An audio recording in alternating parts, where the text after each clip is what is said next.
Hi everyone, this is Wilphart and welcome to my Minecraft Circles tutorial. I'm going to show off first what you can use it for. This is a small dome built with using the rings. I'm going to show you how to do the rings. This is a castle. You can of course build them up like cylinders. A cone has the side view of a triangle but the top view of circles. When we're going to do spheres in this demonstration, of course, the side view and the top view are the same. Here's one thing I've like to do. I excavate tunnels in the shape of tubes. I just think it looks pretty cool. I like them to open up into spheres when they change to make kind of cool underground intersections and rooms. This is like my dungeon chapel. The next one I'm going to show you is I guess you'd call it a infernal train station decorated with lava. It's got the hugest tunnel and opens up into a giant sphere. When you're picking the size of your circle, you pick the width. Anything odd fits well if you want like a single door in the tower, or if you want a window of an odd length like 1, 3, 5, 7. If you want double doors or anything with an even length to make your building symmetrical, you're going to want an even width. I'm going to pick one that is 17 wide for no particular reason. It's just a big enough shape to demonstrate, but a small enough shape to keep it fairly simple. And I'm going to use Corel Photo House. I assume the principles would work with Photoshop, GIMP, Paint. Oh, this is my masterpiece right here. I use the same principles to make the arch, then the donut shape in the middle, and finally the dome, which is of course half a sphere. Anyways, I take a circle, I change it to black and white, and that way when you shrink it down it makes pixels. And I made the width 17. Now I'm going to make it 16 color. I'm going to take another one, black and white only, pixelated 17, change it to 16 color. I'm going to color that in, and I'm going to cut it out. And actually, sorry, the second one, the width is 15. Why? Because when you look at the cross section, at the widest part, the second widest part goes in 1 pixel on each side. So you shrink it by 2. So the second sphere, or second circle, has a width of 15. The next one goes down to 13, because it goes in, like I said, 1 more on each side.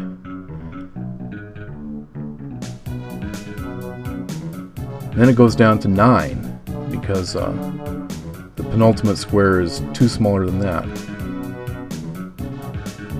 So it's 9 by 9. Like I said, copy, black and white, pixelate, 16 color, colored in, cut it out, copy, paste it into the master. So I have a cross section of all of them. And this last one is only 5 because once again it shrinks as it gets near the edges. So it's 5 by 5. And you can't see the green and the turquoise, but this is a cross section, top view. And this is all I use. I don't use the side view, but I'm going to build it in the demonstration for later. And now I'm building the red. The top view, of course, is the upper left. Side view is the bottom left. Now I'm building the next ring, and it is 2 wider on each side. And I fill it in. Okay. This next one's going to be 2 tall. Once again, it's 2 wider on each side. So as the edges get close to the middle, the edges get big really fast, and then it kind of tapers out. I hope this is easy to see. Now I'm just going on the outer wall, making it too high. Now we're going to do the next one. It's the second to the biggest one, also two walls tall. And you can see that by looking at the side view of the sphere. Like I said, it's easy to use a sphere because the side view and the top view are exactly the same. The big fat one is going to be 5 thick. Or I should say 5 walls tall, as you can see from the side view. And once again, if you're making a cone, the top view is going to look the same, but the cross section is going to be a triangle. You just make it as the same width as your biggest circle, and make it as tall as you want it to go. You can either make a really steep one or a narrow one. So I've built the outer ring, just got to make it 5 tall.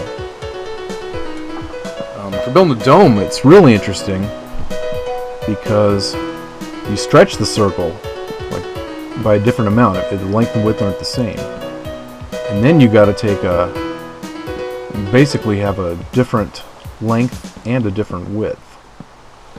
And maybe I'll demonstrate that in a future one.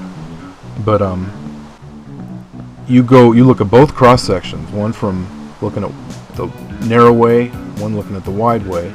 So on each line, you'll compare, like, say, might be 10 wide on the narrow way, but 14 wide on the tall way. And say the narrow one might shrink down before the wide one does. So on each level, you'd need to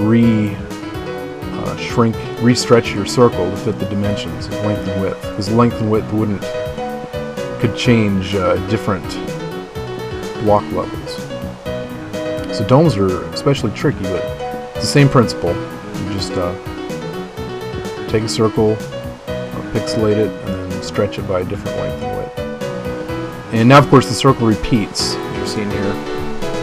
And I'm just building the same rings, but on top of the fat part instead of on the bottom. I hope those little demonstrations are useful. Like I said, I use the top one on my other monitor, just so I kind of look at how I need to make the rings as I'm building. And it looks like we're gonna hit the top one right now. I sped this up like 4 times. Didn't want to run out of anything to say. And it's almost a perfect sphere, but if you look, we built it from the top down, but the sides aren't quite right. Now all you have to do is make a few tweaks so that the sides match up with the top. So sometimes you'll pop a couple of blocks, sometimes you'll add a couple of blocks.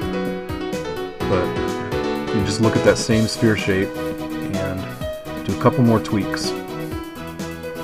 And otherwise it's kind of like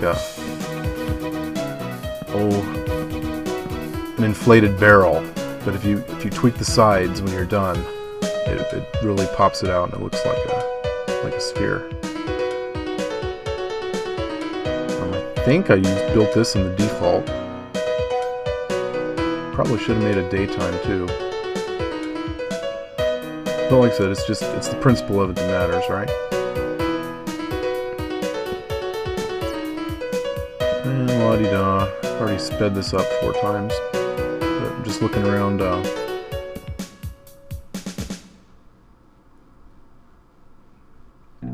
Eventually I'm just gonna make every side look like the top.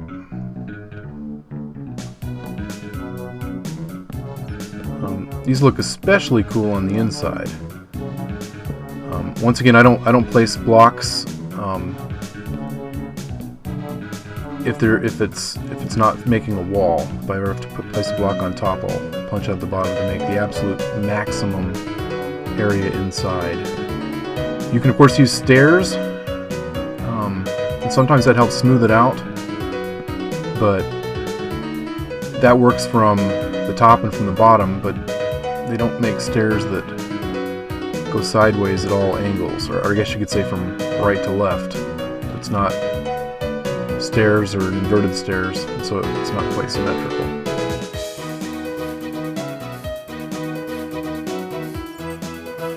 And finally, let's take a real quick peek at the inside, and I hope you enjoy this tutorial. Have a good one.